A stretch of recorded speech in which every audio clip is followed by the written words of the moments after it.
இந்த இரவு ஜெபத்திலும் இணைந்திருக்கிற உங்களை ஒருவரையும் கர்த்தர் ஆசீர்வதிப்பாராக. நாம் பல்வேறு விஷயங்களுக்காக ஜெபித்துக் கொண்டிருக்கிறோம். தொடர்ந்து நாம் சற்று நேரம் ஒரு வேத வசனத்தை சிந்தித்து நீங்கள் தொடர்ந்து ஜெபிக்கலாம். நீதிமொழிகள் 22ஆம் அதிகாரம் 1வது வசனத்தை இந்த நாளிலே நாம் சிந்திக்க இருக்கிறோம். நீதிமொழிகள் 22ஆம் அதிகாரம் 1வது வசனத்தை நாம் வாசித்து சிந்திக்கலாம். வாசியுங்கள். திரளான ஐஸ்வர்யத்தை பார்க்கிலும் நற்கீர்த்தியே தெரிந்து கொள்ளப்பட்டத்தக்கது.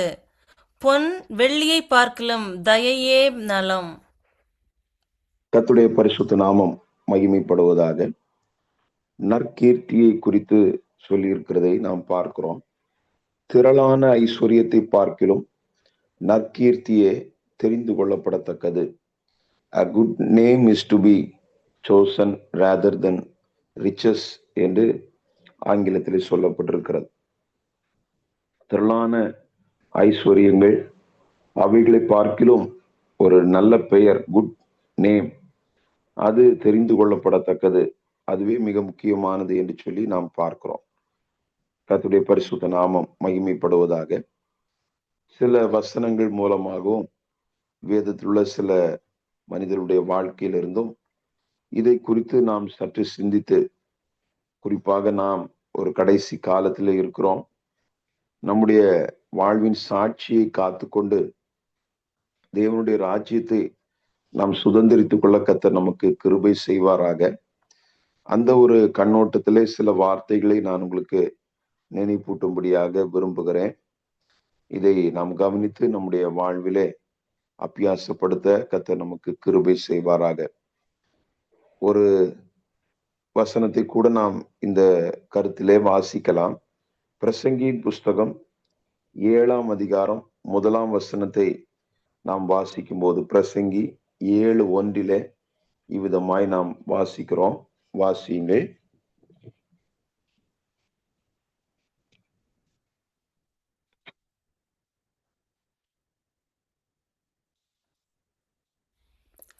பரிமள தைலத்தை பார்க்கிலும் நற்கீர்த்தியும் ஒருவனுடைய ஜனன நாளை பார்க்கிலும் மரண நாளும் நல்லது. கர்த்தருடைய நாமம் மகிமைப்படுவதாக. இங்கே நாம் பார்க்கும்போது பரிமள தைலத்தை பார்க்கிலும் நற்கீர்த்தி நல்லது என்று சொல்லப்பட்டிருக்கிறதை நாம் பார்க்கிறோம். முதலாவது திரளான ஐஸ்வர்யத்தை பார்க்கிலும் நற்கீர்த்தி நல்லது என்று சொல்லப்பட்டிருக்கிறது. இங்கே நாம் பார்க்கும்போது பரிமள தைலத்தை பார்க்கிலும் நற்கீர்த்தி நல்லது என்று சொல்லி நாம் பார்க்கிறோம். பொதுவாக ஐஸ்வர்யங்கள் மற்றும் பரிமள தைலம் இவைகளெல்லாம் பார்க்கும்போது மிகவும் நல்ல காஸ்ட்லி, விலையேற பெற்றது என்று நாம் முதலாவது சொல்லலாம். ஐஸ்வர்யங்கள் அப்படின்னு சொல்லும்போது அவைகளுக்கு நல்ல ஒரு விலை மதிப்பு இருக்கிறது. அதுபோல பரிமள தைலம் என்று சொல்லும்போது ஆயின்மெண்ட் என்கிற வார்த்தை ஆங்கிலத்தில் பயன்படுத்தப்பட்டிருக்கிறது. இந்த ஆயின்மெண்ட் என்று சொல்வது ஆயிலிருந்து உண்டாக்கப்படுகிற ஒரு ஆயிலிருந்து பெறப்படுகிற ஒரு விஷயம். அதோடு கூட சில காரியங்கள் கூட சேர்த்து உருவாக்கப்படுகிற ஒரு விஷயம். அன்றைக்கு பார்க்கும்போது ஆயில் என்பது, அதை இன்னைக்கும் நம்ம பார்க்கிறோம், ஆயில் ரொம்ப விலை உயர்ந்ததாக இருக்கிறதை நம்ம பார்க்கிறோம். தேசங்கள்ல அந்த ஆயிலினுடைய முக்கியத்துவத்தை, குறிப்பாக இப்போது நடைபெறுகிற அந்த போரின் காலகட்டத்திலும் அந்த ஆயிலினுடைய முக்கியத்துவத்தை நம்ம பார்க்கிறோம். இந்த ஸ்ட்ரெயிட் ஆஃப் ஹோர்முஸ் அதை அடைக்கும் போது அது அங்க கிட்டத்தட்ட 3200 கப்பல்கள், சரக்கு கப்பல்கள் நின்று கொண்டிருக்கிறதை சொல்லுகிறார்கள். அப்போ பல நாடுகளுக்கு அந்த ஆயில் போகாம இருக்கும்போது அந்த ஆயிலினுடைய விலை எல்லாம் அதிகரிக்கிறது. அந்த ஆயிலினுடைய விலை அதிகரிக்கும் போது எல்லா பொருட்களுடைய விலையும் அதிகரிக்க ஆரம்பித்து விடும். அதுல நிறைய இருக்கு, எடிபிள் ஆயில் இருக்கு, பல்வேறு விஷயங்கள் இருக்கு. சரி, நம்மளுடைய விஷயத்துக்குள்ள வருவோம்.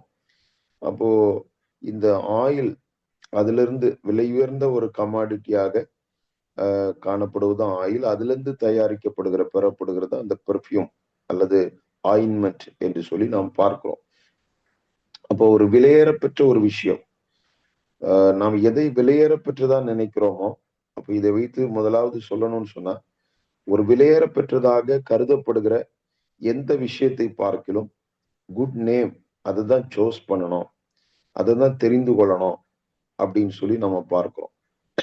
பொதுவாக இந்த உலகத்திலே நல்ல ஐஸ்வர்யம் அப்படின்னு சொல்லும்போது, அந்த ஐஸ்வர்யத்தை பெற்றுக்கொள்வதற்கு அதற்கு எதை வேண்டுமானாலும் செய்யலாம் என்கிற ஒரு நிலை இன்னைக்கு மனிதர்களுக்குள்ள பெருகி வருகிறது. நமக்கு தேவை ஐஸ்வர்யம், நமக்கு தேவை பணம் என்பது போல. அடுத்தது விலையேறப்பெற்ற ஒரு விஷயம், ஒரு மதிப்புக்குரிய காரியம்னு சொன்னா, அதற்காக தங்களுடைய வாழ்க்கையை குறித்து கவலைப்படாமல் எப்படியாகிலும் அதை பெற்றுக்கொள்ளணும் அப்படின்னு சொல்லுகிற எண்ணங்கள் பெருகுகிறது. ஆனா பைபிள் தெளிவாக சொல்லுகிறது, குறிப்பாக ஞானி 2 இடங்களிலும் சொல்லியிருக்கிறத நம்ம பார்க்கிறோம். நீதிமொழிகள் புஸ்தகத்திலும் பிரசங்கியின் புஸ்தகத்திலும் சாலமோன் ஞானி சொல்லும்போது good name is to be chosen என்று சொல்லுகிறத நம்ம பார்க்கிறோம். அந்த நல்ல பெயர், நற்கீர்த்தி அதுவே தெரிந்து கொள்ளப்படத்தக்கது என்று சொல்லி நாம் பார்க்கிறோம். கர்த்தருடைய நாமம் மகிமைப்படட்டும். அப்போ முதலாவது நம்ம பார்த்த ஒரு விஷயம், சிந்தித்த ஒரு காரியம், அது விலையேற பெற்றது. அப்போ விலையேற பெற்ற எந்த விஷயங்களை பார்க்கிலும் இந்த ஆயில் விலையேற பெற்றது, அது போல ரிச்சஸ் ஐஸ்வர்யம் விலையேற பெற்றது. அதை காட்டிலும் தெரிந்து கொள்ளப்படக்கூடிய ஒரு விஷயம் இந்த குட் நேம் அப்படின்னு சொல்லி பார்க்கிறோம். அப்படியானால் அது வந்து ரொம்ப வேல்யூபிள். குட் நேம் வந்து வேல்யூபிள். அதற்கு ஒரு மிகப்பெரிய ஒரு மதிப்பு இருக்கிறது. கர்த்தருடைய பரிசுத்த நாமம் மகிமைப்படட்டும். இந்த உலகத்துல பாருங்க, சில பொருட்கள், அந்த பொருட்களை வந்து அவங்க வியாபாரம் பண்றதுல ஒரு நேம், அதை வந்து ரெஜிஸ்டர் பண்ணும்போது ஒரு நேம் வச்சு அவங்க ரெஜிஸ்டர் பண்றாங்க.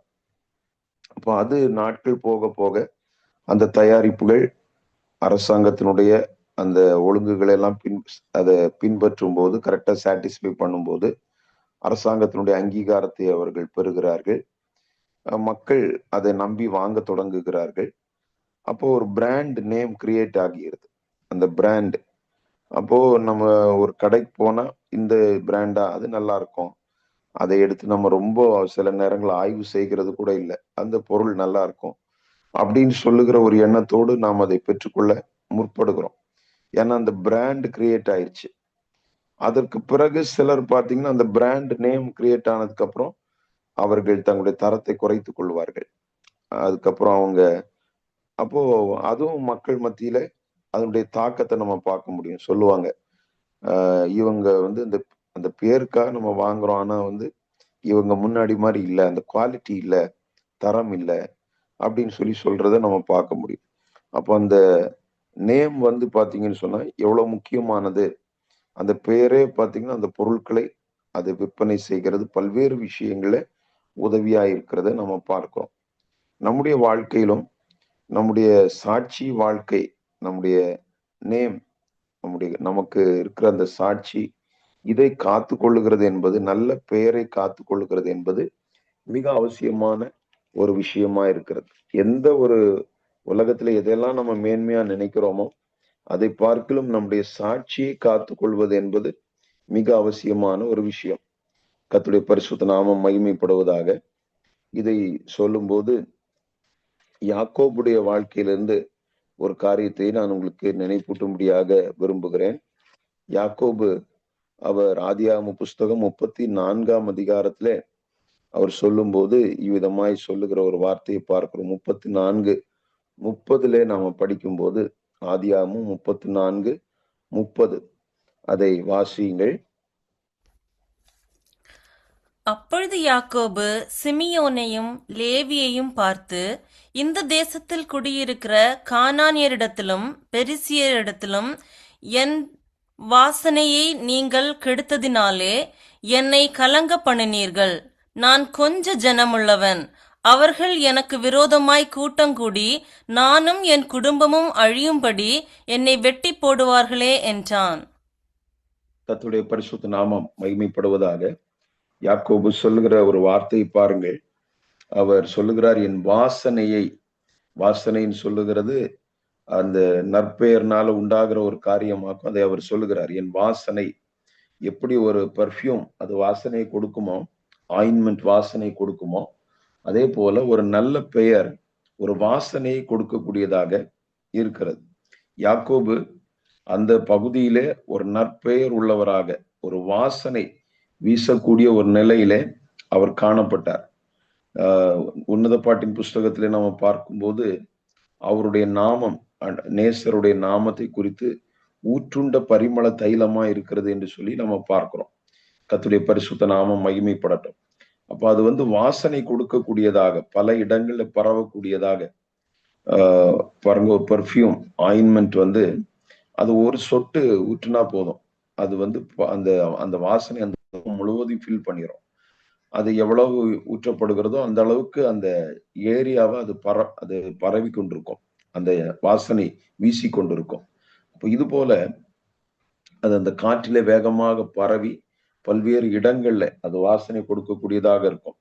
சில பொருள் காரியங்களை நம்ம சமைக்கும் போது அந்த சமையல் பண்ணுகிற காரியத்தினுடைய வாசனை பக்கத்துல கேட்பாங்க, உங்க வீட்டுல என்ன சமையலா அப்படின்னு கேட்கிற அளவுக்கு அதனுடைய வாசனை வீசுகிறதா இருக்கிறது. அப்ப இது போல பிரியமான தேவனுடைய பிள்ளைகளை, நம்முடைய வாழ்க்கையில அந்த குட் நேம் அப்படின்னு சொல்றது, அது நம்ம அதை பத்தி எந்த அளவுக்கு கேர் கொடுக்குறோமோ இல்லையோ, அது வந்து பாத்தீங்கன்னா ஒரு பெரிய தாக்கத்தை, ஒரு இம்பாக்டை ஏற்படுத்திட்டே இருக்கும். அது பரவும், அது ஸ்ப்ரெட் ஆகும். அது நிறைய பேருடைய வாழ்க்கையில நம்மள்ட்ட ஒருவேளை நேரா சொல்றாங்களோ இல்லையோ, அது நிறைய பேர் நம்மை குறித்து கவனித்து இவர்கள் இப்படி அப்படின்னு சொல்லி சொல்லக்கூடிய விதத்துல, அதுதான் நம்ம வந்து ஒரு மரண நேரத்துல பார்க்கும்போது ஒருத்தர் இறந்து போன உடனே நிறைய சாட்சிகளை வந்து சொல்றத பார்க்கணும். அவங்களெல்லாம் வந்து அந்த குடும்பத்துல இருக்கிறவங்க முன்பின் பார்த்திருக்க கூட மாட்டாங்க. சிலரையெல்லாம் அவங்க எல்லாம் வந்து சாட்சி சொல்லுவாங்க, இவங்க இப்படி இருந்தாங்க அப்படி இருந்தாங்க. அப்ப அவங்க பேசுனாங்களா வச்சாங்களான்னு கேட்டா அவங்கள கவனிக்கிறார்கள். அந்த வாசனை என்ன செய்யுதுன்னா வீசுகிறது. கேள்விப்படுகிறார்கள், நிறைய காரியங்களை கேள்விப்படுகிறார்கள். கர்த்தருடைய பரிசுத்த நாமம் மகிமைப்படுவதாக. இன்னைக்கு பிரியமான தேவனுடைய பிள்ளைகளே, நம்முடைய வாழ்க்கையில அந்த வாசனை வீசணும். அந்த வாசனை கெட்டு போகக்கூடாது. அந்த குட் நேம் மூலமாக, நல்ல பெயர் மூலமாக, நமக்கு நல்ல சாட்சியின் வாழ்க்கை மூலமாக உண்டாகிற அந்த அந்த வாசனை அதை நம்ம கெடுத்து போடக்கூடாது. இங்கே யாக்கோபு அவங்க பிள்ளைகள்கிட்ட அவர் ரொம்ப ஆதங்கப்பட்டு பேசுகிறார், என் வாசனை நீங்க கெடுத்து போட்டீங்க.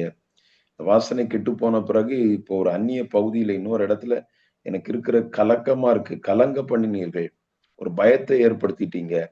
நான் பயம் இல்லாம, ஏன்னா அந்த பேர் இருக்கிற வரைக்கும் யாரை கண்டு பயப்பட வேண்டியதில்லை. ஆனா இப்பொழுது அந்த பெயர், அந்த வாசனை கெட்டு போன பிறகு அங்க கலங்க பண்ணினீர்கள் அப்படின்னு சொல்றார். இப்ப பயமா இருக்கு, அந்த இடத்துல இருக்கிறதுக்கு பயமா இருக்கு. அப்படிப்பட்ட ஒரு சூழ்நிலை அவர் சொல்லுகிறத நம்ம பார்க்கிறோம். அப்ப நம்முடைய பெயரை நம்ம இழக்கும் போது அது கலக்கத்தை கொண்டு வருகிறது. சிலரை கண்டு பயப்பட வேண்டிய சூழ்நிலைகள் ஏற்படுகிறது. நம்முடைய சாட்சியை நமக்கு எடுத்து போடும்போது, சாட்சி கெட்டு போகும்போது தான் இன்னொருவரை கண்டு இல்ல இன்னொரு சூழ்நிலையை கண்டு பயப்பட வேண்டிய சூழ்நிலை ஏற்படுகிறது என்பதை பார்க்கிறோம். அந்த நல்ல சாட்சி நம்ம ஒரு இடத்துல தைரியமாக நிற்க வைக்கிறது என்பதை நம்ம பார்க்கிறோம். கர்த்தருடைய பரிசுத்த நாமம் மகிமைப்படுவதாக. அடுத்ததாக இதனுடைய முக்கியத்துவத்தை குறித்து சொல்லும் போது இன்னொரு விஷயத்தை நான் உங்களுக்கு சொல்லும்படியாக விரும்புகிறேன். நீதிமொழிகள் புஸ்தகம் 27ஆம் அதிகாரம் 9ஆம் வசனத்தை நாம வாசிக்கும் போது, நீதிமொழிகள் 27:9 வாசியுங்கள்.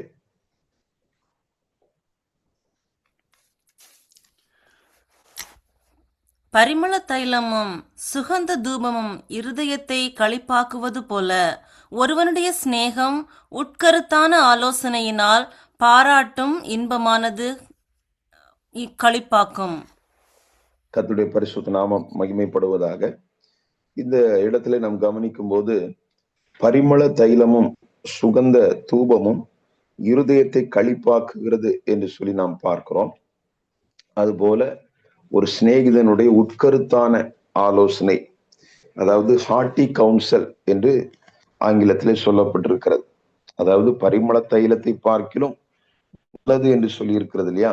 பரிமள தைலம், அதை குறித்து நம்ம முதல்ல பார்த்தோம், அது வந்து ஒரு வாசனை வீசக்கூடியது அப்படின்னு சொல்றத நம்ம பார்த்தோம். அந்த வாசனையினுடைய எஃபெக்ட் அது எப்படி இருக்கு அப்படின்னு சொல்றத யாக்கோபுடைய வாழ்க்கையில நம்ம சிந்தித்தோம். அடுத்தது பாருங்கள், ஒரு சிநேகிதனுடைய உட்கருத்தான ஆலோசனை. அப்படின்னு சொல்லும்போது ஹார்ட்டி கவுன்சில் இதயபூர்வமாக ஆலோசனை கொடுக்கறது பல்வேறு நிலையில கொடுக்கலாம். ஒரு பேருக்கு ஒரு ஆலோசனை சொல்லலாம், ஒரு நேம் சேக். ஆனால் ஹார்ட்டி கவுன்சில் உள்ளபூர்வமா ஒருவருடைய நலனில் விரும்பி, நல்லா இருக்கணும் அப்படின்னு சொல்லி விரும்பி, தம்பி நீ இந்த மாதிரி பண்ணு, நீ இந்த மாதிரி செய்ய, அவங்களுடைய உண்மையா அவங்க மேல அக்கறையோடு செலுத்தக்கூடிய கொடுக்கக்கூடிய ஆலோசனை. அப்ப அப்படிப்பட்ட ஹார்ட்டி கவுன்சில் கொடுக்கக்கூடியவர்களாய் அது இந்த பரிமள தைலம் என்கிறத நம்ம பார்க்கிறோம். பரிமள தைலத்தை போல இது களிப்பாக்கும் அப்படின்னு சொல்லி நம்ம பார்க்கிறோம். ஆனால் இந்த பரிமள தைலத்தை பார்க்கிலும் நற்கீர்த்தி அது நல்லது அப்படின்னாக்கும் நம்ம சிந்திச்சுட்டு இருக்கிறோம். அப்போ நம்ம ஒரு சிறந்த விதத்துல பயன்படுகிறவர்களா இருக்கலாம், நல்ல யூஸ்ஃபுல்லா இருக்கலாம், நல்ல ஆலோசனை கொடுக்கலாம், நல்ல அபிஷேகம். இன்னும் பாத்தீங்கன்னு சொன்னா இந்த ஆயின்மெண்ட் அது அபிஷேகத்துக்கு பயன்படுத்தப்படுகிறது. அன்றைக்கு ராஜாக்கள் அபிஷேகம் பண்றதுக்கு அபிஷேக தைலம் அந்த ஆயின்மெண்ட் பயன்படுத்துறத நம்ம பார்க்கிறோம். அப்போ அபிஷேகம், நல்ல ஆலோசனை, இதெல்லாம் ஒருவற்றிலிருந்து வெளிப்பட்டா கூட அதெல்லாம் அதிகமா இருந்தாலும் அதை பார்க்கிலும் குட் நேம் அது தெரிந்து கொள்ளப்படத்தக்கது, அது நல்லது என்பதை நம்ம பார்க்கிறோம். கர்த்தருடைய பரிசுத்த நாமம் மகிமைப்படட்டும். இன்னைக்கு பிரியமானவர்களே, இன்றைக்குள்ள காலகட்டத்தை நம்ம யோசிச்சு பார்ப்போம்னு சொன்னா, உலகத்துல அதாவது நல்லா ரீச் ஆகணும், நல்லா நம்ம நிறைய பேர் இடத்துல பாப்புலர் ஆகணும், ஒரு பாடல் வெளியிடும் போது அந்த பாடல் நிறைய பேருக்கு ரீச் ஆகணும், இப்படிப்பட்ட விஷயங்கள்ல தான் அந்த கவனங்கள் இருக்கிறது. நிறைய பேருக்கு நம்முடைய இது டச் ஆகணும் அப்படின்னு சொல்றது ஒரு பக்கம், அது நல்லதுதான், இல்லைன்னு சொல்லல. ஆனால் அதை பார்க்கிலும் நல்ல பெயர், நல்ல சாட்சி என்பது மிக முக்கியமான ஒரு விஷயம். கர்த்தருடைய பரிசுத்த நாமம் மகிமைப்படுவதாக. முந்தைய நாட்கள்ல அங்க வளர்ந்து வருகிற நாட்கள் எல்லாம் பார்க்கும்போது, ஒரு சபையில ஒருத்தரை இன்வைட் பண்றாங்க அப்படின்னு சொன்னா, ஒரு சபையில சீக்கிரமா ஒருவருக்கு சண்டே சர்வீஸ்ல எல்லாம் வாய்ப்பு கொடுக்க மாட்டாங்க. அவங்களுக்கு செய்தி கொடுக்கறதுக்கெல்லாம் இடம் கொடுக்க மாட்டார்கள். அவங்க யாருன்னு சொல்லி தெரியணும், அவர்கள் எப்படி சிறந்த விதத்துல பேசுறாங்களோ அதெல்லாம் முக்கியம் இல்லை. இந்த போதகர் ஒருவேளை அவர் எளிமையா தான் போதிப்பார், சாதாரணமா தான் போதிப்பார், ஆனால் சீக்கிரமா இடம் கொடுக்க மாட்டாங்க. ஏன்னா ஒரு சாட்சி கேடு, சரியில்லாத வாழ்க்கை, அதை ரொம்ப அவங்க டெஸ்ட் பண்ணி அதெல்லாம் அது எப்படி இருக்கிறாங்க அப்படின்னு சொல்றதை கவனிச்சுதான் அவங்களுக்கு அந்த அந்த ஸ்டேஜ்ல இடம் கொடுப்பாங்க, அந்த போதிக்கிறதுக்கு இடம் கொடுப்பாங்க. அப்போ அந்த வாழ்க்கையினுடைய தரம் என்பது ரொம்ப முக்கியமானது என்பதை நாம கவனத்தில் கொள்ளணும். அப்போ நல்ல ஆலோசனை கொடுக்கறவங்களா இருக்கலாம். One shall be a great counsellor. அவங்க நல்ல ஆலோசனை கொடுக்கறவங்களா இருக்கலாம். அது உட்கருத்தான ஆலோசனை கொடுக்கலாம். அது மாத்திரம் இல்லாம நல்ல அபிஷேகம் அவங்கள்ட்ட இருந்து வெளிப்படலாம். ஆனாலும் அதை பார்க்கிலும் நற்கீர்த்தியை தெரிந்து கொள்ளப்படத்தக்கது அப்படின்னு சொல்லி நம்ம பார்க்கணும். கர்த்தருடைய பரிசுத்த நாமம் மகிமைப்படுவதாக. இதை நம்ம சிந்தித்து பார்க்கணும். நம்முடைய வாழ்க்கையில நாம் இதை சிந்தித்து பார்க்கணும், என்னுடைய வாழ்விலே. அப்போ அதனால மற்ற காரியங்கள் தேவையற்றது என்று நான் சொல்லவில்லை. வரங்கள், அபிஷேகம், இது எல்லாமே கண்டிப்பா தேவை. அவைகள் மூலமா நம்ம நேயருக்கு பயன்பட முடியும், பிரயோஜனம் உண்டாகும். ஆனால் நாம் கவனம் செலுத்த வேண்டியது அதுல மாத்திரம் இல்லை, அதை காட்டிலும் நாம கவனம் செலுத்த வேண்டிய ஒரு பகுதி இருக்கிறது. அதான் நற்கீர்த்தி, நல்ல பெயர், நல்ல சாட்சி. இந்த சாட்சி கெட்டு போயிடுச்சுன்னா, இப்ப பாருங்கள், நான் சிந்தித்து பார்த்தேன். ஒருவர் ரீச் ஆகுறார், நிறைய மில்லியன் வியூஸ் போகுது, மில்லியன் வியூஸ் அப்படியெல்லாம் அவங்கள பாக்குறாங்க, அவங்க பாடல் பாக்குறாங்க, எல்லாரும் பாப்புலரா பேசுறாங்க, இவங்களா அவங்களா அப்படின்னு ஷேர். ஆனால் அதே நேரத்துல அவருடைய சாட்சி கெட்டு போன உடனே அதுல நம்ம பாக்குறோமே, செத்த ஈ பரிமளக்காரனுடைய தைலத்தை நாரி கெட்டு போக பண்ணும். அது விழுந்த உடனே, அந்த நாற்றம் ஏற்பட்ட உடனே அப்படியே இதுவும் ரீச் ஆகுது அவ்வளோ மில்லியன்ஸுக்கு. அடுத்தது எத்தனை பேர் சப்ஸ்கிரைப் பண்ணி வச்சிருந்தாங்களோ அத்தனை பேருக்கு இவர்களுடைய சாட்சி கேடு வெளியரங்கமாகிறது. எவ்வளவு பயங்கரம் பாருங்களேன். அப்ப அது அவங்களுடைய வாழ்க்கையில சில நேரங்கள் அடுத்தது எழும்ப முடியாத அளவுக்கு, எல்லாவற்றுக்கும் மேலாக உலகத்துல இருக்கட்டும், எழும்புறாங்களோ இல்லையோ, ஆனா நித்திய ராஜ்யத்தை சுதந்திரித்துக் கொள்ளுகிறதுல அது ஒரு பெரிய தாக்கத்தை ஏற்படுத்துகிறது. எப்படி ஒரு சாட்சி இல்லாத ஒரு நபர், வாழ்க்கையை காத்து கொள்ளாதவங்க, ஏன்னா அவருக்கு முன்னாடி நிக்கணும்னா, இயேசுக்கு முன்னாடி நம்ம நிக்கணும்னா கரை திரை இல்லாதவர்களா நம்ம இருக்கணுமே. அப்ப அது இல்லாம இருக்கும்போது எப்படி நம்ம பரலோக ராஜ்யத்தை பெற்றுக்கொள்ள முடியும். அப்போ அங்கேயே ஒரு பெரிய தாக்கத்தை ஏற்படுத்துகிறது என்பதை நம்ம பார்க்கிறோம். ஆகையினால தேவ பிள்ளைகள் நம்ம வளரணும், முன்னேற்றம் அடையணும். நம்முடைய பிள்ளைகள் திறமைகளை பெற்றுக்கொள்ளணும், நல்ல விஷயங்களை பெற்றுக்கொள்ளட்டும். ஆனால் எல்லாவற்றை பார்க்கிலும் அந்த நற்கீர்த்தி, நல்ல பெயர், நல்ல சாட்சி, அதை காத்துக்கொள்கிறதுல தேவ பிள்ளைகள் மிகவும் கவனம் செலுத்த வேண்டியது அவசியம். பைபிள்ல சில அந்த நல்ல பெயர்கள் அப்படின்னு சொல்லும்போது சிலருடைய காரியங்கள் நினைவுக்கு வருகிறது. அதை நான் உங்களுக்கு நினைப்பூட்டும்படியாக விரும்புகிறேன். அதை நாமும் வாஞ்சிப்போம். தானியேல் புஸ்தகத்துல நம்ம பார்க்கும்போது அவரை குறித்து சொல்லியிருக்கிறது, தானியேலே நீ மிகவும் பிரியமானவன். அந்த வார்த்தையை பாருங்களேன், மிகவும் பிரியமானவன் அப்படின்னு சொல்லி இருக்கிறது. ஆண்டவர் அவருடைய தூதனை அனுப்பி அவர் வந்து சொல்லும்போது தானியேலை பார்த்து சொல்றார், இந்த உலகத்துல நம்ம எவ்வளவு பேர்ட்ட நம்ம நல்ல பெயர் வாங்கி இது பண்றதை பார்க்கலாம், ஆண்டவர்கிட்ட ஒரு நல்ல பெயர் அவர் நம்மளை பார்த்து சொல்லணும். அது மாத்திரம் இல்லாம இயேசு ஒரு உவமையை சொல்றத நம்ம பார்க்கிறோம். அங்கே அவர் சொல்றார், உண்மையும் உத்தமம் உள்ள ஊழியக்காரனே அப்படின்னு சொல்றத நம்ம பார்க்கிறோம். அப்ப அந்த ஒரு வார்த்தை அவற்றிருந்து கேட்கும் போது அது எவ்வளவு மேன்மையா இருக்கு, எவ்வளவு பெரிய ஒரு ஒரு ஆசீர்வாதம் பாருங்களேன், இவ்வளவு பெரிய ஒரு மேன்மை.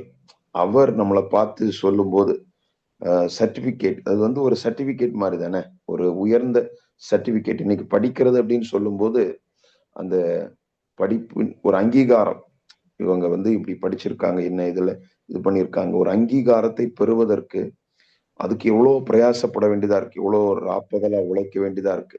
இதில் அப்போ ஆண்டவற்றிருந்து ஒரு சர்டிபிகேட், உண்மையும் உத்தமம் உள்ள ஊழியக்காரன் அப்படின்னு சொல்ற ஒரு சர்டிபிகேட் எவ்வளவு சிறந்த ஒரு விஷயம். தேவ பிள்ளைகள் இதை நம்ம விரும்பணும். உலக மனுஷர்களிருந்து நற்சாட்சியை பெறுவதும் அவசியம், தேவை. ஏன்னா பைபிள் சொல்லுது, கர்த்தருடைய ஊழியக்காரர்களை குறித்து சொல்லும் போது அவர்கள் மனுஷரால் அங்கீகரிக்கப்பட்டவர்களாகவும் இருக்க வேண்டும் என்று சொல்லி இருக்கிறது. அப்போ மனுஷருடைய தயவை குறித்தும் பைபிள் சொல்லுகிறது.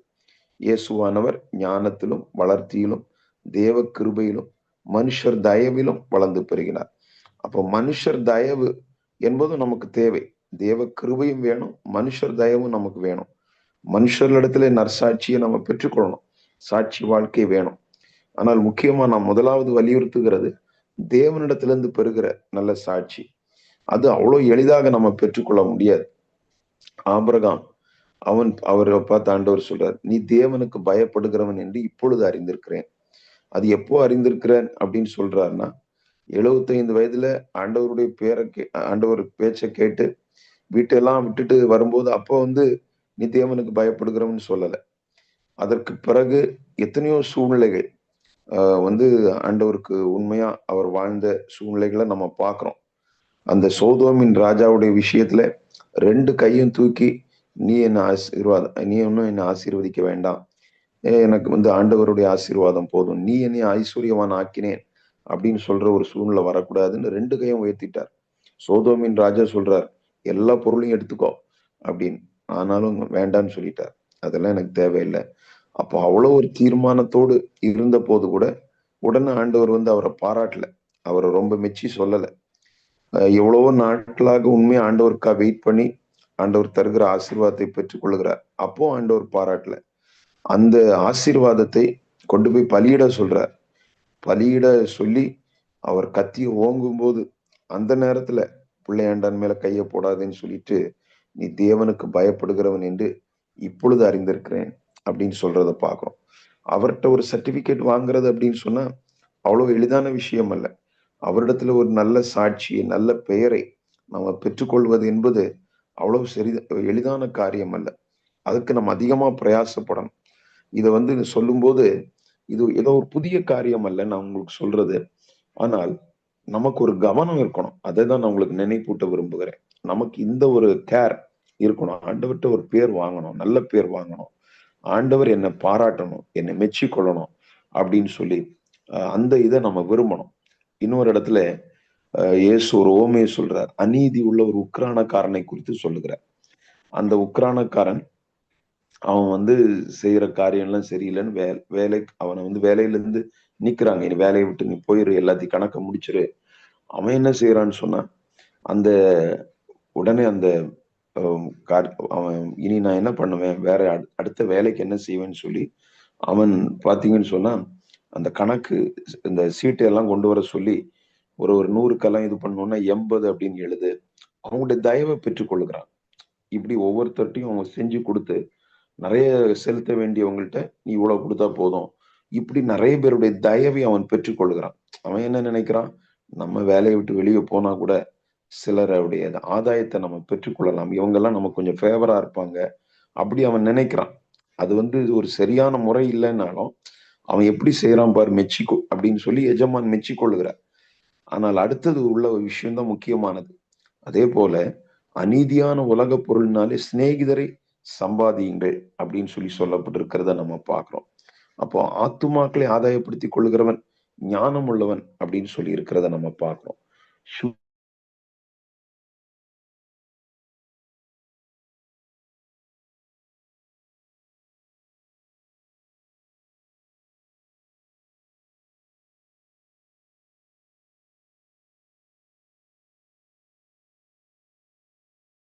பார்த்து சொல்லுவார், இந்த பாதம் எவ்வளவு அழகா இருக்கு அப்படின்னு சொல்லுவார். அந்த பாதத்தை பார்த்தா ஒருவேளை மற்றவங்களுக்கு பிடிக்காதான்னு அவர் சொல்லுவார், அழகா இருக்கு அப்படின்னு சொல்லுவார். அவர் சொல்லுவார், அவன் ஞானம் உள்ளவன் அப்படின்னு சொல்லுவார். ஒரு ஆத்துமாவை நம்ம ஆதாயப்படுத்திக் கொள்ளும் போது ஞானம் உள்ளவன் என்று சொல்லுவார். அப்ப ஆண்டவர்கிட்ட நல்ல பெயரை வாங்குறது, நல்ல கீர்த்தி, நல்ல ஒரு சாட்சி பெற்றுக்கொள்ளுகிறது என்கிறதுல தேவ பிள்ளைகள் முதலாவது நம்ம ரொம்ப கவனம் செலுத்த வேண்டியது அவசியம். இன்னும் மோசையை குறித்து நம்ம பார்க்கும்போது, ஒருவன் சிநேகிதனோட பேசுவது போல கர்த்தர் மோசையோட முகமுகமாய் பேசினார் என்று சொல்லி பார்க்கிறோம். இயேசு சீஷர்களை பார்த்து சொல்லும்போது, நீங்கள் நான் இனி உங்களை சகோதரர் என்று சொல்லுகிறது இல்லை, சிநேகிதர் என்று சொல்லுகிறேன். ஏன்னா ஒரு சிநேகிதன்ட்டு சொல்ற மாதிரி எல்லா காரியங்களையும் நான் உங்கள்கிட்ட ஓப்பனா ஷேர் பண்ணியிருக்கேன், சொல்லியிருக்கிறேன் அப்படின்னு சொல்லி சொல்லுகிறத நம்ம பார்க்கிறோம். அப்ப அங்கே சிநேகிதர்கள் என்கிற பெயர் அவங்களுக்கு உருவாகுது. அது அவங்களுடைய தகுதியினால் அல்ல, இயேசு அவங்க மேல வச்ச அன்பினால, அவங்க மேல வச்ச திட்டத்தினால அப்படி ஒரு பெயர் அவங்களுக்கு கொடுக்கிறத நம்ம பார்க்கிறோம்.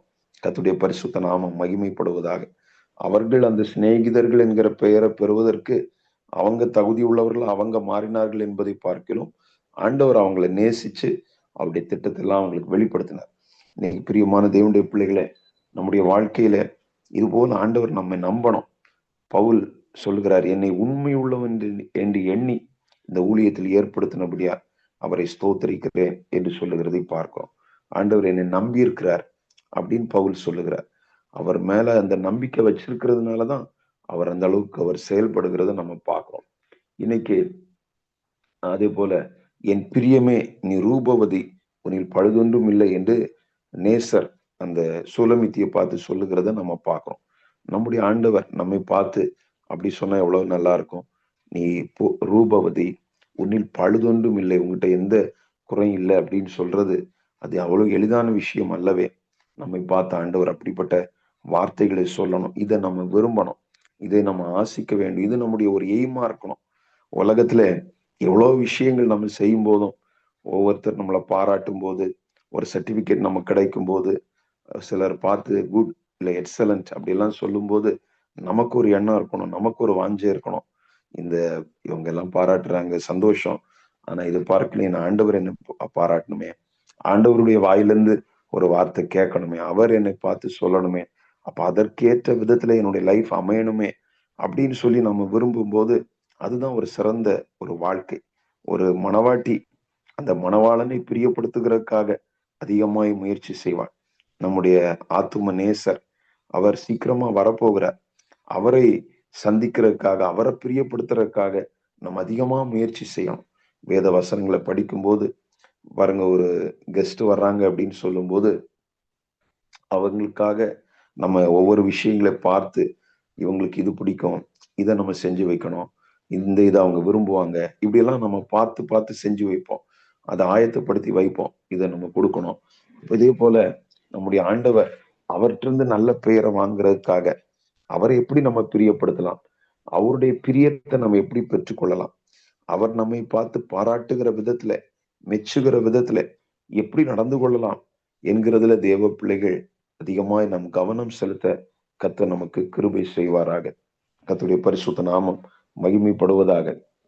இன்னும் நம்ம பார்க்கும்போது ஸ்தோத்திரம், தாவீதை குறித்து நம்ம பார்க்கிறோம். இருதயத்துக்கு ஏற்றவன் அப்படின்னு சொல்லி இருக்கிறதை பார்க்கிறோம். ஆண்டவருடைய இருதயத்துக்கு ஏற்றவன் அப்படின்னு சொல்லி சொல்லப்பட்டிருக்கிறது. அவருடைய வாழ்க்கையில ஒரு தவறு அப்படின்னு சொல்ற விஷயம் ஆரம்பத்திலாம் பார்க்கும்போது அவருடைய மனசு அடிக்கும். ஆனா ஒரு இடத்துல கொஞ்சம் ஒரு தவறு வந்துருச்சு. அந்த பத்சேபாள் விஷயத்துல ஒரு பெரிய தவறை பண்ணிட்டார். ஆனால் அந்த அதற்கு பிறகு நீங்க பாத்தீங்கன்னு சொன்னா, அதுல இருந்து எழும்பினதுக்கு பிறகு, அதுல இருந்து இந்த வீழ்ச்சியிலிருந்து எழும்பினதுக்கு பிறகு வாழ்க்கையில அந்த தவறு அவர் செய்யல. அதற்கு பிறகு அந்த தவறுக்கு அவர் இடம் கொடுக்கவே இல்லை. நீங்கள் பிறகு பார்க்கும்போது அவர் வயசான பிறகு அபிஷாக் அப்படின்னு சொல்ற ஒரு பிள்ளைய வந்து அவளுக்கு கூட வந்து அந்த அனல் உண்டாகிறக்கா வச்சிருக்கிறாங்க. ஆனா எந்த ஒரு தீய காரியத்துக்கும் அவர் இடம் கொடுக்கவே இல்லை. ஒரு தவறான விஷயத்துக்கு அவர் இடம் கொடுக்கவே இல்லை. அப்போ இவ்விதமாய் ஒரு விஷயத்துல நம்முடைய வாழ்க்கையில ஒரு டைம் ஒரு வீழ்ச்சி வந்துருச்சு, ஏதோ அறியாம வந்துருச்சு, வரக்கூடாது, வந்துருச்சா, அதுல இருந்து நம்ம எழும்பிட்டோமா, இனி என்னுடைய வாழ்க்கையில அது வரக்கூடாது. ஆண்டவருடைய பிரியத்தை நாம் பெற்றுக்கொள்ளணும். அவன் தான் இருதயத்துக்கு ஏற்றவன். ஆண்டவருடைய இருதயத்துக்கு ஏற்றவன். கர்த்தருடைய பரிசுத்த நாமம் மகிமைப்படுவதாக. அடுத்த முறை எண்ணிக்கையில ஒரு தவறு பண்ணிட்டார், எண்ண போகிற விஷயத்துல. ஆனா ராஜாவுடைய இருதயம் அவனை வாதித்தது என்று சொல்லி நம்ம பார்க்கிறோம். அவர் சொல்றார், நான் தானே தப்பு செஞ்சேன், இந்த ஆடுகள் என்ன செய்தது என்று சொல்லுகிறதை பார்க்கிறோம். தன்னை மாத்திரம் காப்பாத்தி கொள்ளலாம் அப்படின்னு நினைக்கல. ஆண்டவருடைய இருதயத்துக்கு ஏற்றவன் என்ன செய்யறான்னு சொன்னா, இந்த ஆடுகள் என்ன செய்தது, இவங்க எப்படி பாதிக்கப்படுறாங்களே, நான் செஞ்ச தப்புனால இவங்க பாதிக்கப்படுறாங்களே, இந்த ஒரு உள்ளத்தை நம்ம பார்க்கிறோம். மோசேட்ட நம்ம பார்க்கிறோம் அது மாதிரிப்பட்ட உள்ளத்தை. அவர் என் பேரை வேணா ஜீவ புஸ்தகத்திலிருந்து கிறுக்கி போடுங்க, இந்த ஜனங்களுக்கு ஒன்றும் ஆயிடக்கூடாது என்கிற ஒரு பாரத்தோடு அவர் ஆண்டவரிடத்துல செய்கிற விண்ணப்பத்தை நம்ம பார்க்கிறோம். இவர்கள் தான் ஆண்டவருடைய இருதயத்துக்கு ஏற்றவர்கள். ஆண்டவருடைய அந்த ஆண்டவருடைய மனசுல என்ன இருக்கோ இவன் சித்தத்தின்படி எல்லாம் செய்வான் அப்படின்னு சொல்லி ஆண்டவர் சொல்லுவார் அவங்களை குறித்து.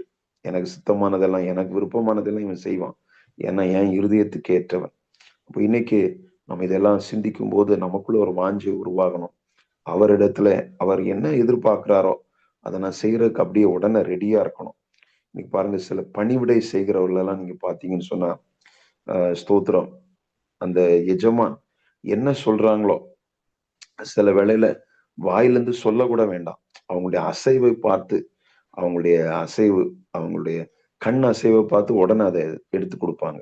அதை அப்படின்னு கண்ணை காட்டினா உடனே அதை எடுத்து, அவ்வளவு தூரம் அவங்க கவனமா இருப்பாங்க. அவங்களுக்கு என்ன பண்ணி கொடுக்கணும், அவங்க என்ன எதிர்பார்க்கிறாங்க. அதான் அந்த இருதயத்துக்கு ஏற்றவன். இன்னைக்கு பிரியமான தேவனுடைய பிள்ளைகளே, ஆண்டவர் என்ன விரும்புறார், நம்ம அதை அறிகிறோமா, அவரோடு கூட க்ளோஸா இருந்து க்ளோஸா பழகி அவர் என்ன விரும்புறார் அப்படின்னு சொல்லி நமக்கு தெரியுதா? இல்ல இந்த உலகத்தோடு உலகமா நம்ம வாழ்ந்துட்டு இருக்கிறோமா? ஆண்டவர் இயேசு சீக்கிரமா வரப்போகிறார். இயேசு உடைய வருகைக்குரிய எல்லா காரியங்களும் வந்து அது நெருங்கி வந்து கொண்டே இருக்கிறத நம்ம பார்த்து கொண்டிருக்கிறோம். ஆகையினால இந்த காலகட்டத்துல வாழுகிற நாம் கண்டிப்பா இதை குறித்து யோசிக்கணும், சிந்திக்கணும். அவருடைய இருதயம், அவர் என்ன விரும்புறார், அதை நான் சாட்டிஸ்ஃபை பண்ணணும். அவர் வந்து ஒரு காரியத்தை இதை செய்ய அப்படின்னு சொல்லி சொல்றாரோ இல்லையோ, சொல்றதுக்கு முன்னாடி நான் அதை புரிந்து கொள்ளணும். அவர் இதைதான், இந்த காரியத்தை தான் பாரப்படுத்துகிறார், அது என்னுடைய உள்ளம் புரிந்து கொள்ளணும், என்னுடைய சிந்தையில அது தெரியணும். ஓ, இதுதான் ஆண்டவர் செய்ய எதிர்பார்க்கிறார், அதை புரிந்து நான் உடனே செய்யணும். அதை தெரிஞ்சுட்டு 4 பேர்கிட்ட என்னை ஆண்டவர் பாரப்படுத்தினார் சொல்லிட்டு இருக்கிறதுனால பிரயோஜனம் இல்லை. அந்த ஆண்டவர் எதை பாரப்படுத்தினாரோ அதை நம்ம செய்யணும். செய்தா அவருடைய உள்ளம் சந்தோஷப்படும். ஆண்டவர் நம்மை நினைத்து சந்தோஷப்படுவார். நம்முடைய வாழ்க்கையை நினைச்சு அவருடைய உள்ளம் மகிழனும். பிரியமானவர்களே, இன்னைக்கு இந்த வார்த்தைகளை சிந்திக்கும் போது தேவ பிள்ளைகள் அதற்காக நம்மை ஒப்பு கொடுக்க கர்த்தர் நமக்கு கிருபை செய்வாராக. நாம் ஒவ்வொருவரும் ஆண்டுடைய சமூகத்துல முழுவதுமாக நம்மை தாழ்த்தி ஆண்டவருடைய விருப்பத்தை நிறைவேற்றி அவற்றிருந்து நல்ல சாட்சியை, நல்ல பெயரை, ஏன்னா அந்த நல்ல பெயர் வந்து நமக்கு ஆண்டவர் தந்திருக்கிற எல்லா ஐஸ்வர்யங்கள், எல்லா மேன்மைகளை காட்டிலும், இல்ல உலகத்துல எதையெல்லாம் நம்ம மேன்மையா நினைச்சிட்டு இருக்கிறோமோ, வாழ்க்கையில எனக்கு இதான் ஒரு ஆசை, இதான் எய்ம் அப்படின்னு நம்ம நினைக்கிற எல்லாவற்றை பார்க்கிலும் நமக்கு ஒரு முக்கியமான எய்ம் இருக்கணும். என்னன்னா, என்னுடைய சாட்சியை நான் காத்துக்கொள்ளணும், என்னுடைய வாழ்வை நான் காத்துக்கொள்ளணும், என்னுடைய பரிசுத்தத்தை நான் காத்துக்கொள்ளணும், நல்ல பெயரை நான் காத்துக்கொள்ளணும். காத்துக்கொண்டு அவருக்கு முன்பாக ஒரு கரைத்திரை இல்லாத ஒரு அனுபவத்துல அவருக்கு முன்பாக நிற்க என்னை கர்த்தர் ஆயத்தப்படுத்தணும் அப்படின்னு சொல்லி தேவ பிள்ளைகள் அதை விரும்புவோம், வாஞ்சிப்போம். கர்த்தர் நமக்கு கிருபை செய்வார். அடுத்தது பாருங்க, இந்த சாட்சி அப்படின்னு சொல்லுகிறது அந்த மனுஷர்கள் மத்தியிலும் நம்முடைய அந்த சாட்சி என்பது மிகவும் அவசியமாக இருக்கிறது. அதை நம்ம யாக்கோபுடைய வாழ்க்கையில சிந்தித்தோம். அதே போல தாவீது கூட பார்க்கும்போது அவர் மற்ற தேசத்து ராஜாக்கள் அவர்கள் மத்தியிலும் அவரை குறித்து ஒரு நல்ல சாட்சி இருந்ததை நம்ம பார்க்கிறோம். அந்த சாலமோனுடைய நாட்கள்ல சாலமோன் கேதுரு மரங்களை அந்த தீர்வின் ராஜாட்ட கேட்கும்போது உம்முடைய வேலைக்காரருக்கும் எங்களுடைய வேலைக்காரருக்கும் அந்த ரிலேஷன்ஷிப் இருக்கே எங்க அப்பா காலத்திலே அப்படியெல்லாம் அவர் சொல்றத பார்க்கிறோம். அப்ப அவருடைய நல்ல ஒரு ரிலேஷன்ஷிப், நல்ல ஒரு இதை அவர் கீப் அப் பண்ணியிருந்ததை நம்ம பார்க்கிறோம். நாம் இருக்கிற பகுதிகளில், நாம் இருக்கிற இடங்கள்ல ஒருவேளை ஆண்டவரை நம்ம ரொம்ப பிரியப்படுத்துறோம் அப்படின்னு சொல்லி நினைச்சிட்டு மனுஷர்களை குறித்து நம்ம கேர்லெஸ்ஸா இருந்துடக்கூடாது, கவனம் இல்லாம இருந்துடக்கூடாது. ஆண்டவருடைய உள்ளம் ஒரு பக்கம் அவரை நேசிக்கணும்னு சொல்லுது, இன்னொரு பக்கம் உன்னிடத்துல அன்பு கூறுவது போல பிறனிடத்திலும் அன்பு கூறுவாயாக. அவருடைய ஜனங்கள் அவங்கள அவர் ரொம்ப நேசிக்கிறார், அவங்கள நம்ம அது போல நேசிக்கணும் அப்படின்னு சொல்லி கர்த்தர் விரும்புகிறார். அதை பொறுத்துதான் நம்ம ஆண்டவரை பிரியப்படுத்த முடியும். அது இன்னொரு சைடா இருக்கு. அப்போ ஜனங்கள் ஒவ்வொரு மக்களை நம்ம பார்க்கும்போது நாம் ஒரு உயர்ந்தவர்களாக எண்ணிக்கொண்டிராதபடிக்கு அவர்களை உண்மையா நேசிக்க, அவங்கள உண்மையா அவங்க மேல ஒரு கரிசனை, அன்பு பாராட்ட, அவங்க யாரா இருந்தாலும், எந்த தேசத்தை சேர்ந்தவங்களா இருந்தாலும், எந்த மக்களா இருந்தாலும், ஏன்னா பரலோக ராஜ்யத்துல போய் நம்ம எல்லாரும் ஒன்னாதான் இருக்க போறோம், ஒரே இடத்துல இருக்க போகிறோம். அப்ப இதை உணர்ந்தவர்களாக எல்லாரையும் உண்மையாக நேசிக்க, அன்பு பாராட்ட கர்த்தர் நமக்கு கிருபை செய்யணும். அதன் மூலமாக எல்லாரிடத்திலும் நல்ல ஒரு சாட்சியை, நல்ல பெயரை பெற்றுக்கொள்ள கர்த்தர் நமக்கு கிருபை செய்யணும். ஒரு தேவ ஊழியக்காரர் அவருடைய மரணத்தை குறித்து நான் அதுல அட்டென்ட் பண்ணல, அவருடைய குறித்து ஒரு சாட்சி ரொம்ப விசேஷமா சொல்லப்பட்டது. அவர் மரித்த போது அவருடைய ஏரியால இருக்கக்கூடிய அநேக மக்கள் வந்திருந்தாங்களாம். அதுல நிறைய பேர் பார்க்கும்போது அவர்கள் ஆண்டவரை அறியாதவர்கள். அவர் சர்ச் வச்சு நடத்துறார், விசுவாசிகள் நிறைய பேர் வந்திருந்தாங்க. அதுக்கு மேல பார்க்கும்போது அந்த ஏரியால இருக்கக்கூடிய நிறைய மக்கள், அவர்கள் நிறைய இஸ்லாமியர்கள் இருக்கிறாங்க, இந்துக்கள் வராங்க. அவங்க எல்லாம் சொல்ற ஒரு விஷயம் என்னன்னு சொன்னா, அவங்க சொல்றாங்க, எங்களுக்கு படிப்புக்கு அவர் உதவி செய்தார், எங்களுக்கு இந்த விஷயத்துல உதவி செய்தார், எங்களுக்கு பார்த்தா நல்ல ஒரு அன்பா பேசுவார். அப்ப எவ்வளவு பேர் மத்தியில் அந்த சாட்சி அவரை அது ரீச் ஆயிருக்கு பாருங்க, அந்த வாசனை வீசி இருக்கிறது என்பதை பாருங்கள். இன்னைக்கு கர்த்தர் நமக்கு அந்த ஒரு கரிசனையும் கவனத்தையும் தரணும். பல நேரங்கள்ல ஆண்டவரை பிரியப்படுத்துறதுல, ஆண்டவரை ஆராதிக்கிறதுல நம்ம ரொம்ப கவனம் செலுத்துறோம், கரெக்டா இருக்கணும்னு நினைக்கிறோம். ஆனா மனிதர்களை குறித்து நம்ம பெரிதா நினைக்கிறது இல்லை. ஆனா ஆண்டவர் இதையும் நம்மிடத்துல எதிர்பார்க்கிறார். இதை ஸ்தோத்திரம். அதை குறித்து பைபிள் சொல்லும் போது பாருங்கள், யாக்கோபு 1 27 நாம் இவ்விதமாய் வாசிக்கிறோம். திக்கற்ற பிள்ளைகளும் விதவைகளும் படுகிற உபத்திரவத்திலே அவர்களை விசாரிக்கிறதும் உலகத்தால் கரைபடாதபடிக்கு தன்னை காத்து கொள்ளுகிறதுமே பிதாவாகி தேவனுக்கு முன்பாக மாசில்லாத சுத்தமான பக்தியா இருக்கிறது என்று சொல்லி இருக்கிறதை பார்க்கிறோம். இப்போ ஒரு பக்கம் நம்ம உலகத்தால் கரைபடாதபடிக்கு நம்மளை காத்து கொள்ளணும், அதுல நம்ம கவனம் செலுத்துகிறோம். இன்னொரு பக்கம் திக்கற்ற பிள்ளைகள் விதவைகள் படுகிற உபத்திரவத்துல இந்த சிறியரில் ஒருவனுக்கு எதை செய்தீர்களோ அது எனக்கே செய்தீர்கள் அப்படின்னு சொல்லியிருக்கிறார். அப்போ ஆண்டவருக்கு நாம் அந்த ஒரு நினைவோடு ஆண்டவருக்கு என்ன செய்யலாம், ஆண்டவருக்கு என்ன பண்ணலாம் அப்படின்னு சொல்லுகிற ஒரு நினைவோடு செயல்பட கர்த்தர் நமக்கு கிருபை செய்யணும். இவர்களுக்கு செய்கிறதன் மூலமாக ஏழைக்கு இறங்குகிறவன் கர்த்தருக்கு கடன் கொடுக்கிறான் என்று சொல்லி பார்க்கிறோம். அவர்களை உண்மையா நேசிக்க, நம்மை நேசிக்கிறது போல நம்ம பைபிள் சொல்லுகிறது, ஸ்தோத்திரம், ஒருவன் என்னை பின்பற்றி வர விரும்பினால் தன்னைத்தான் வெறுத்து தன் சிலுவை எடுத்துக்கொண்டு என்னை பின்பற்ற கடவன். உண்மையில நாம ஆண்டவரை பின்பற்றுகிறவர்கள் ஒரு சீஷர்கள் சொல்லும் போது நாம் நம்மை வெறுக்கணும், சுயத்தை வெறுக்கணும்னாக்கும் பைபிள் சொல்லுது. ஆனாலும் நாம் நம்மை சில பகுதிகளில் பாருங்க, நம்மை வெறுக்கணும் அப்படின்னு சொன்னாலும் நாம் சில விஷயங்கள் நமக்கு தேவையானவைகளை செய்யதான் செய்யறோம். நமக்கு நல்ல உணவை கொடுக்குறோம், நல்ல ஒரு உடை, நல்ல ஒரு வீட்டுல தங்கணும் அப்படின்னு விரும்புகிறோம். இது எல்லா மனுஷருடைய ஒரு இயல்பான காரியம். நாம் நம்முடைய சுய விருப்பத்தை நம்ம செய்யணும் அப்படின்னு நம்ம சுயம் வெளிப்படக்கூடாது, சுயத்தை வெறுக்கணும்னாலும் இதெல்லாம் நம்ம நார்மலா செய்யறோம். இதே போல மற்ற மனிதர்களுக்கும் இது கிடைக்க வேண்டும், இப்படிப்பட்ட நன்மைகள் போய் சேரணும்னு சொல்றதுல தேவ பிள்ளைகள் நாம் கவனம் செலுத்துவோமானால் கண்டிப்பாக நம்ம அநேகருக்கு ஒரு ஆசீர்வாதமான பாத்திரமா இருக்க முடியும். அதன் மூலமா நல்ல ஒரு சாட்சி, நல்ல ஒரு தயவு உண்டாகும்.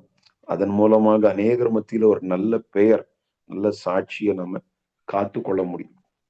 இது ரொம்ப முக்கியமானது. அந்த வாசனை ஒரு செத்த ஈ பாத்தீங்கன்னு சொன்னா பரிமளக்காரனுடைய தைலத்தை நாரி கெட்டு போக பண்ணும்னு சொல்லி பார்க்கிறோம். ஒரு சொற்ப மதியினம், எவ்வளவு விஷயங்கள் இருந்தாலும் ஒரு சின்ன மதியினம், ஒரு கேர்லெஸ் மிஸ்டேக்கா இருக்கலாம், ஒரு கவனக்குறைவு, அஜாக்கிரதை, அது ஒரு பாதிப்பை ஏற்படுத்தியும். ஆகையினாலே மிகுந்த கவனத்தோடு அந்த இது வந்துடக்கூடாது, எந்த ஒரு தோல்வி வரக்கூடாது, எந்த ஒரு குறைபாடு இருக்கக்கூடாது அப்படின்னு சொல்றதுல நம்ம கவனம் செலுத்துவோம். கர்த்தர் நமக்கு கிருபை செய்வாராக. எல்லாரும் சேர்ந்து நம்ம செபிக்கலாமா? எல்லாரும் இந்த வார்த்தைகளை வைத்து அவனுடைய சமூகத்துல சில நிமிடங்கள் செபிக்கலாம். ஹல்லேலூயா. கர்த்தாவே ஸ்தோத்திரிக்கிறோம். பரிசுத்தம் நிறைந்த தேவனே, இயேசுவின் நாமத்திலே நாங்கள் உம்மை நோக்கி பார்த்து செபிக்கிறோம். கடைசி காலகட்டத்துல நாங்கள் வந்திருக்கிறோம். இயேசு சீக்கிரமாய் வரப்போகிறீர். ஆண்டவரே ஸ்தோத்திரம். திரளான ஐஸ்வர்யத்தை பார்க்கிறோம், நற்கீர்த்தியே தெரிந்து கொள்ளப்படத்தக்கது என்று சொல்லி நாங்கள் பார்க்கிறோம். ஆண்டவரே ஸ்தோத்திரிக்கிறோம். பரிமள தைலத்தை பார்க்கிறோம், நற்கீர்த்தியே நல்லது என்று சொல்லி நாங்கள் பார்க்கிறோம். அந்த நற்கீர்த்தி, நல்ல பெயர், நல்ல சாட்சி என்பது எவ்வளவு முக்கியமானது என்பதை குறித்து இந்த நாளிலே சிந்தித்தோம்.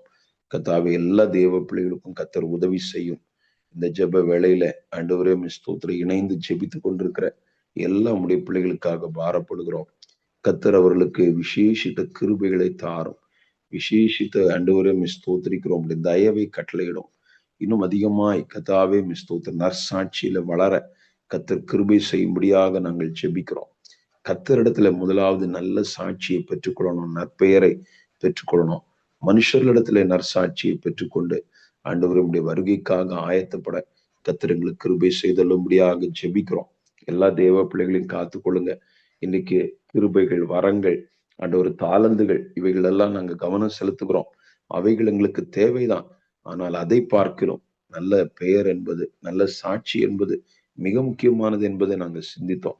ஆண்டவர் அதை ஒரு நாளும் ஒருவராகிலும் இழந்து போயிடக்கூடாது.